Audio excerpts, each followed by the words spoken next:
விடுதலை புலிகள் அமைப்புடன் தொடர்பில் இருந்ததாக சுபாஷ்கரன் என்பவர் 2015 இல் கைது செய்யப்பட்டு 2018 இல் ராமநாதபுரம் விசாரணை நீதிமன்றம் 10 ஆண்டு சிறை தண்டனை விதித்த நிலையில் மேல்முறையீட்டில் 2022 இல் 7 ஆண்டுகளாக தண்டனையை சென்னை உயர் நீதிமன்றம் குறைத்தது.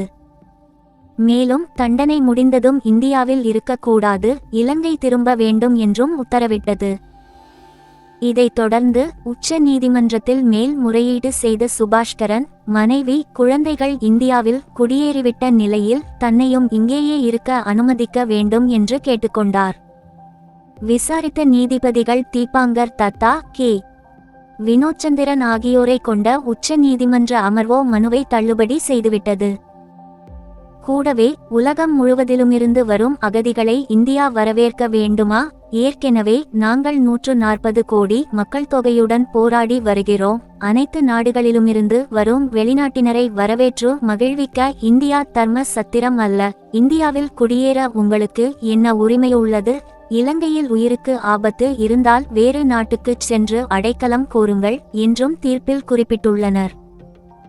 தீர்ப்பில் தெரிவிக்கப்பட்டுள்ள கருத்து வழக்கு தொடர்பான சுபாஷ்கரனை மட்டுமல்ல, தாண்டி ஒட்டுமொத்த தமிழர்களையுமே புறந்தள்ளுவதாகவும் நிராகரிப்பதாகவும் இருப்பதாக தமிழ்நாட்டிலுள்ள தமிழர்கள் மட்டுமின்றி புலம்பெயர்ந்து உலகெங்கும் வாழும் ஈழத் தமிழர்களையும் வேதனையில் ஆழ்த்தியிருக்கிறது.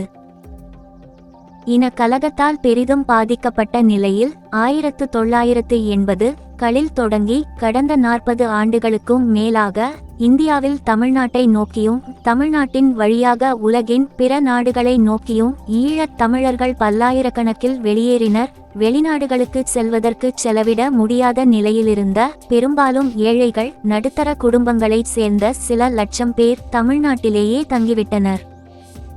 பிற நாடுகளை விடவும் ஒரே மொழி ஒரே பண்பாடு மட்டுமல்ல, தாயான தமிழகம், நாமெல்லாம் தமிழர்கள் என்ற உணர்வும் நம்பிக்கையும் இவர்களை பாதுகாப்பு என கருத வைத்துவிட்டது. அதுவே ஆண்டாண்டு காலமாக தொடர்ந்து அனுபவித்துக் கொண்டிருக்கும் அனைத்து துயரங்களுக்கும் கூட காரணமாகியும் விட்டது.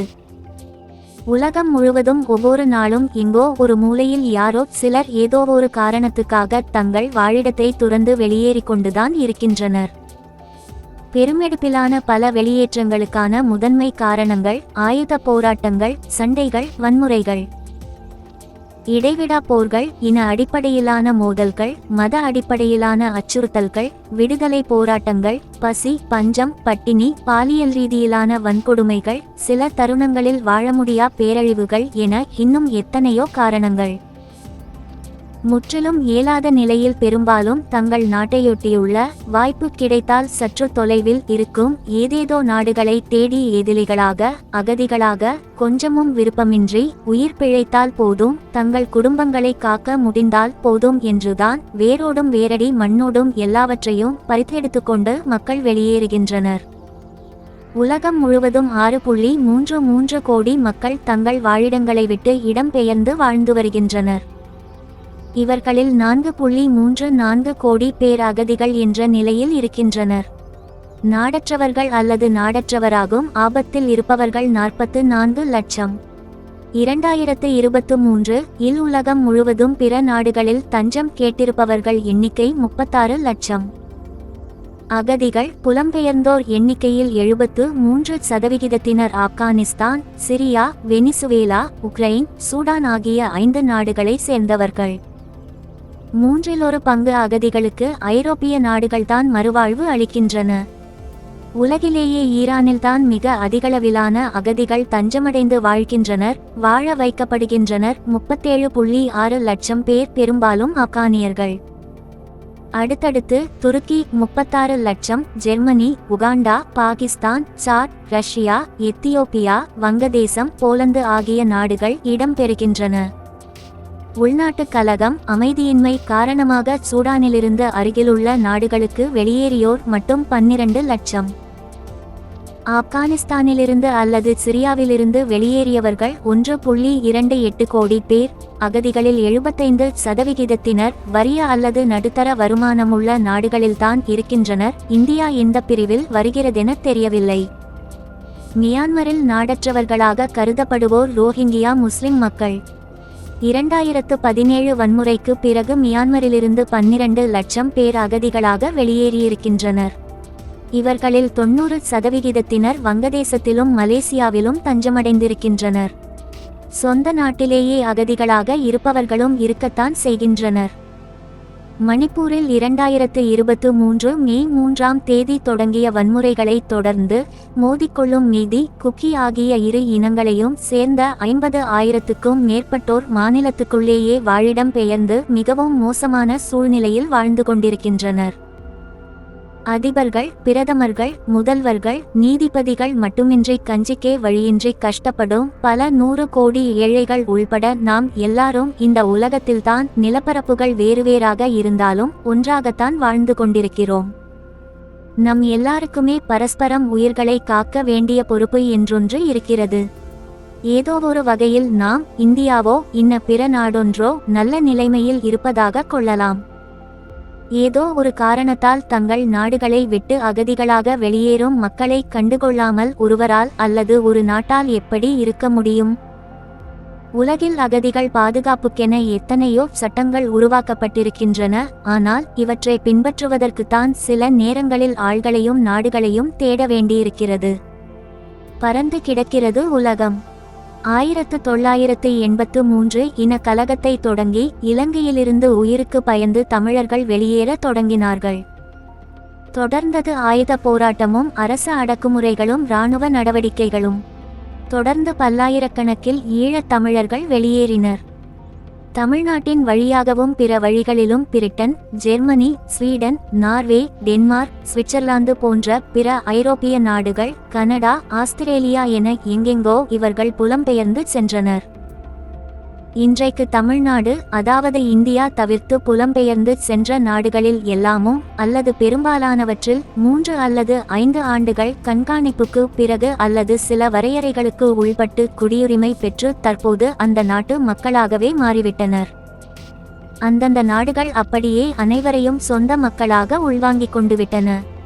இந்த 40 ஆண்டுகளில் 3ஆம் தலைமுறை கண்டுவிட்ட இவர்களின் குழந்தைகளில் பலருக்கு தமிழை கூட ஓரளவு பேச மட்டும்தான் தெரியும். ஆனால் தமிழர்களை நம்பி தமிழ்நாட்டுக்கு வந்தவர்களின் நிலை இன்னமும் பெரும்பாலானோர் அகதிகள் முகாமில் திறந்தவெளி சிறைச்சாலை கைதிகளைப் போலவே வாழ்ந்து கொண்டிருக்கின்றனர். தமிழ்நாட்டில் மட்டும் 106 முகாம்கள் இருக்கின்றன. சுமார் 60,000 பேர் இந்த முகாம்களிலும் 30,000 பேர் முகாம்களுக்கு வெளியேயும் வெளிப்பதிவு வாழ்ந்து வருகின்றனர் என கூறப்படுகிறது. ஆனால் இந்த கணக்கு எப்போது எடுக்கப்பட்டதென தெரியவில்லை. உள்ளபடியே தமிழ்நாட்டில் அகதிகளாக 1.46 லட்சம் பேர் வாழ்ந்து வருவதாகவும் இவர்களில் கால் பங்கினர் குழந்தைகள், சிறார்கள் என்றும் தகவலறிந்த வட்டாரங்கள் தெரிவிக்கின்றன. 1983 தொடக்கம் அலையாக வந்தவர்கள் இவர்கள். இங்கே இவர்களும் 3ஆம் தலைமுறை கண்டுவிட்டனர். ஆனால் இன்னமும் அகதிகளாகவே முகாம்களுக்குள் 10க்கு 10 சதுர வீடுகளில் அல்லது வீடுகளை போன்றதொரு கட்டுமானத்தில் வாழ்ந்து கொண்டிருக்கின்றனர்.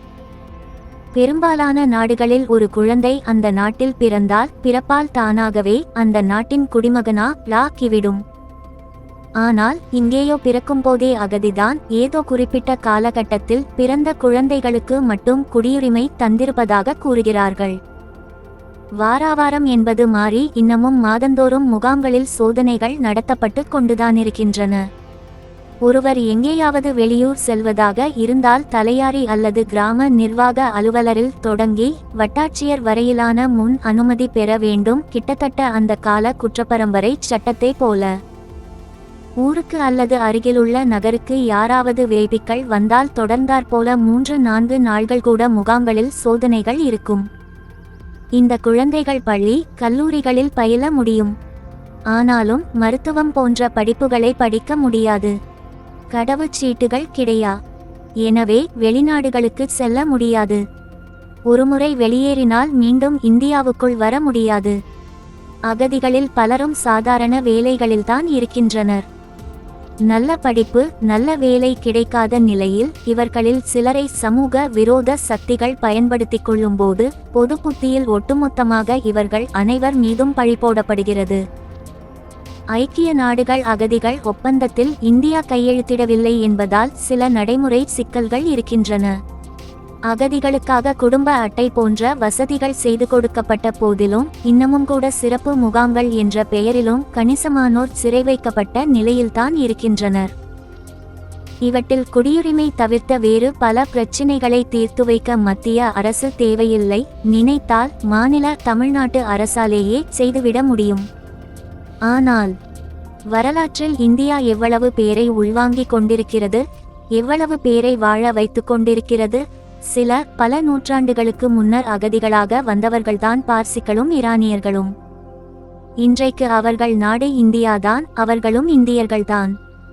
நாடு விடுதலை பெற்ற பிறகு 1959 இல் தலாய்லாமா தலைமையில் திபெத்திய அகதிகள் சுமார் 80,000 பேர் வெளியேறி இந்தியா வந்தனரே. கர்நாடகத்தில் 3,000 ஏக்கர் பரப்பில் அவர்களுக்கென நகரமே உருவாக்கி கொடுக்கப்பட்டதே.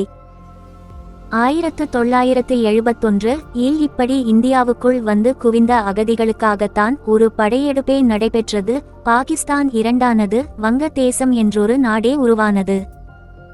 அப்போது நாட்டின் பிரதமராக இருந்தவர் இந்திரா காந்தி. இதை படித்து கொண்டிருக்கும் இந்த கணத்திலும் கூட ஏதோ ஒரு நாட்டிலிருந்து இன்னொரு நாட்டுக்கு அகதிகளாக மக்கள் வெளியேறிக்கொண்டுதான் இருக்கிறார்கள். எவரொருவரும் அகதிகளாக வெளியேறுவது இன்பச் சுற்றுலாவுக்காக அல்ல. அகதி வாழ்வை வாழ்ந்து பார்த்தால்தான் தெரியும் ஒவ்வொருவருக்குமான வலி.